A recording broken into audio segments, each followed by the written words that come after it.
After cruising on the Nile for 3 nights, we finished in the city of Luxor, where we spent a week. We docked on the east bank and stayed on the west bank.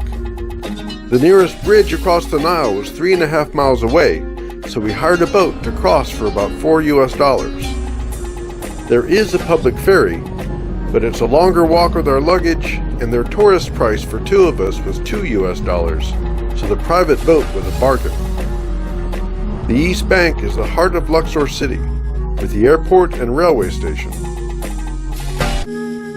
The West Bank is much less developed and much more local, with much cheaper lodging, and it's much closer to most of the sites that we wanted to visit.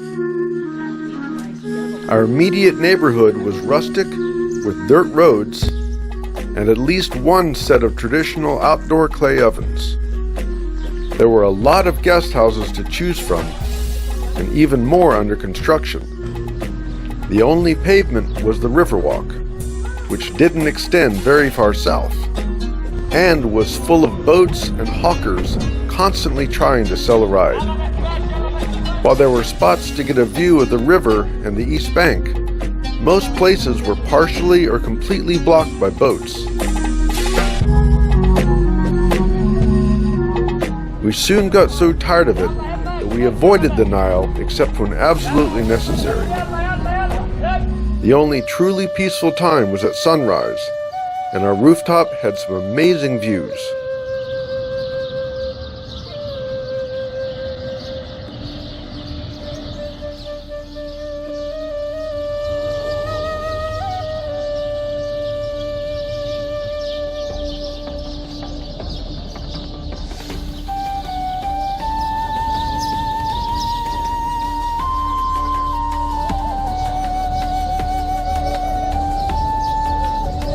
The east bank of the Nile is much more developed than the west, and has been for over 4,000 years.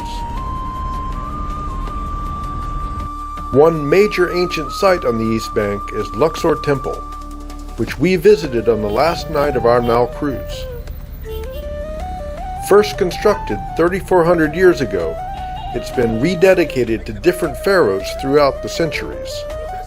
The pharaoh with the biggest impact was Ramses II, known as Ramses the Great, who ruled Egypt for 66 years. 6 imposing statues of him look down on visitors on the entrance pylon. One of the 2 obelisks he commissioned still frames the entryway. The missing one sits in the Place de la Concorde in Paris, France, having been moved there in the 1830s. Another pharaoh who left his mark on the temple was Alexander the Great, who conquered Egypt in 332 BCE. Shown here among the Egyptian gods, his hieroglyphic cartouche spells out Alexandros.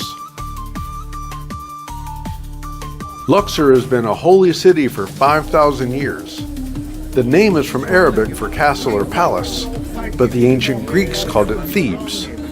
The ancient Egyptians knew it as Waset, city of the Pharaoh's Scepter.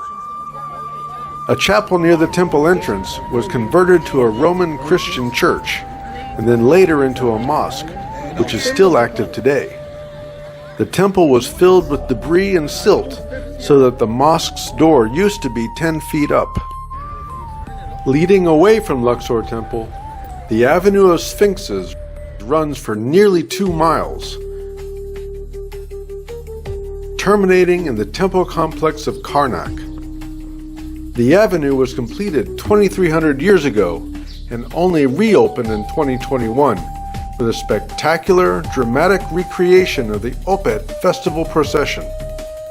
Starting at Karnak and running all the way to Luxor Temple, the Opet procession predates the avenue by at least 1,000 years and is one of the most important religious ceremonies in all of ancient Egypt.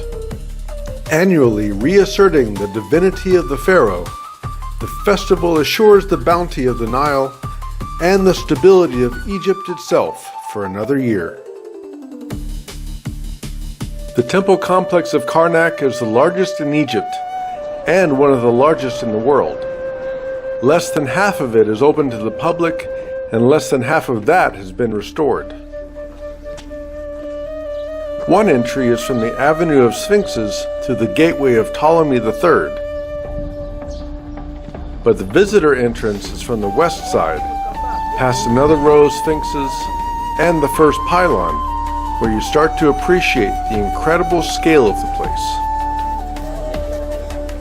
Construction at Karnak began about 4,000 years ago, 600 years before Luxor Temple, and numerous pharaohs have left their marks.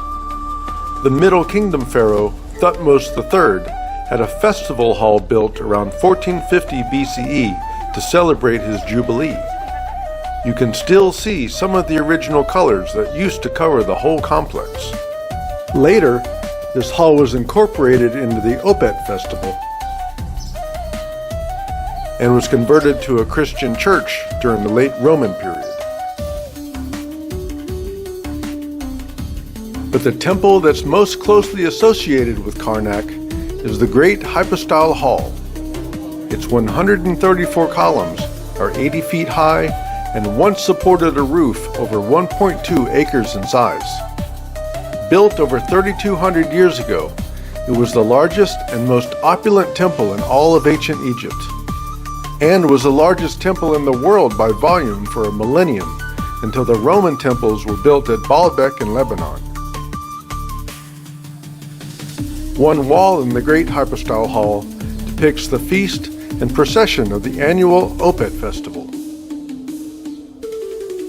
The west bank of the Nile in Luxor has some of the most amazing and well-known sites in all of Egypt. We'll cover those in part 2, so stay tuned for an upcoming video.